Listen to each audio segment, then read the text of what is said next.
তোমাদের আমি বারবার বলেছি না আগেও যে এই যে বাম সমর্থক রয়েছে যাদেরকে আমি মাকু আর মাকুনি বলে চিহ্নিত করি, এবার অনেকে প্রশ্ন করে দাদা মাকু আর মাকুনিটি কি? তো মাকু হচ্ছে এই বাম সমর্থকের যারা মেল ভার্সন তারা হচ্ছে মাকু, আর ফিমেল ভার্সন হচ্ছে মাকুনি। আরেকটা ভার্সন আছে যেটা আমি এখন বলতে চাই না, যদি উদাহরণ দেখতে হয় তাহলে মাঝে সাঝে নন্দনে গিয়ে দেখতে পারো, পাবে।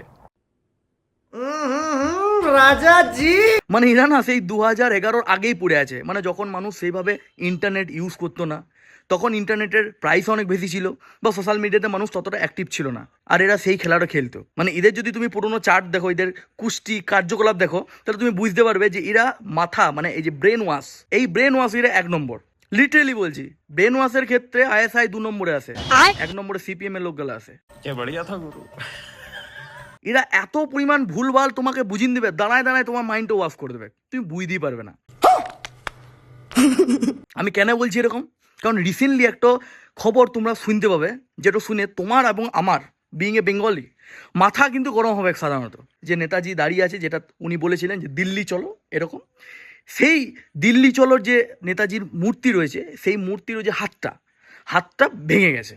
যেমন করে ছবিটা তুলে সিপিএমের যে আইটি সেল চলছে সেখানে সব জায়গায় ছড়ানো হচ্ছে, এই দেখুন বিজেপির রাজত্বে নেতাজির মূর্তি ভাঙা হচ্ছে, কিন্তু শুভেন্দু অধিকারী চুপ, কেন কিছু বলছে না, অমুক তমুক অনেক কিছু দেখছি। তারপরে আমি আসল ঘটনাটা বলি, কারণ ওই যে এখন 14, এটা হচ্ছে 2026, এইসব ভুল তথ্য ভুল খবরকে এক্সপোজ করতে বা এই খবরের ফ্যাক্ট চেক করতে আমাদের জাস্ট 10 সেকেন্ড সময় লাগে, আর আমরা সেই কাজগুলাই করি। তো এবার ফ্যাক্ট চেকটা করি।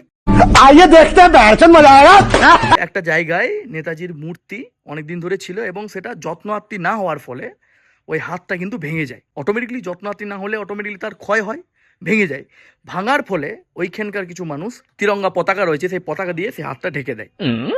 ঠিক তারপর বঙ্গ বিজেপি সিদ্ধান্ত নেয় যে এই মূর্তিটাকে ভালো করে নতুন করে তৈরি করে সেখানে প্রতিস্থাপন করা হবে। ठीक है समझिए। ব্যাস, ওই যে মূর্তিটাকে জাস্ট ভেঙে একটা নতুন করে তৈরি করার যে মধ্যে যে ব্যবধান, সেই ব্যবধানের মাঝেই এই মাকু বা মাকুনিরা ওই ফটো তুলে ভুলভাল রটানো শুরু করেছে। এখন যখন মূর্তিটা তৈরি করে ওইখানে বসানো হয়ে গেছে, তখন ওদের কাছে আর কোনো ফ্যাক্ট নাই, কিচ্ছু বলার নাই। আমি তোমাদেরকে দুটো ফটোই দেখাইছি, এটা হচ্ছে আগের ফটো, এটা হচ্ছে পরের ফটো।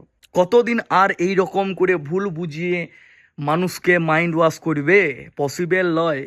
যদি করতে হয় তাহলে হ্যাঁ, বিজেপির অনেক কাজ আছে, ভুল কাজ আছে, সেইগুলোকে বলো, সেইগুলো বলার তোমাদের ক্ষমতা নাই। তোমরা এইসব নিয়ে রাজনীতি করবে। আমি বারবার বলছি না, নেতাজি হচ্ছে রাজনীতির একটা অংশ। আমি ছোট থেকে দেখছি নেতাজিকে নিয়ে সবাই শুধু রাজনীতিই করে চলে।